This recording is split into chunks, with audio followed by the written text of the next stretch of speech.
Saradan FC raih 1 tiket semifinal AYBJL usai menumbangkan Rama FC melalui titik putih. Pada partai semifinal nanti, AYBJL U17 Laskar Tanah Merah julukan bagi Saradan FC akan berhadapan dengan Kabomania Muda. Agung Nugroho selaku CEO Sarada FC optimis timnya pada laga semifinal nanti bisa meraih 3 poin dan lolos pada partai final. Ia juga menilai semua tim yang ada di babak 8 besar dan masuk ke 4 besar adalah tim yang mempunyai peluang besar untuk meraih gelar juara musim ini. Alhamdulillah, puji syukur yang pasti kita syukuri hasil kita. Memang pertandingan sangat berimbang. Semoga kita bisa menang dalam yang gue bikinnya aja Pak. Baik, terorganisir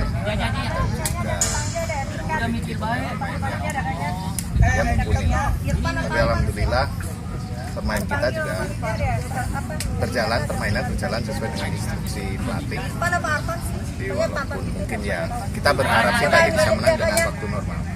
Awalnya emang udah 8 besar tim ini merata, tapi mungkin Siaga tetap favorit ya, Siaga Pratama tetap favorit. Tapi kita tidak bisa remehkan Budinya, Indosemen maupun Pakuan atau Kabomania.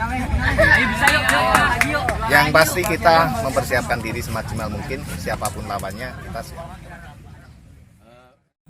Dari Pakansari, Cevi Suryadi melaporkan.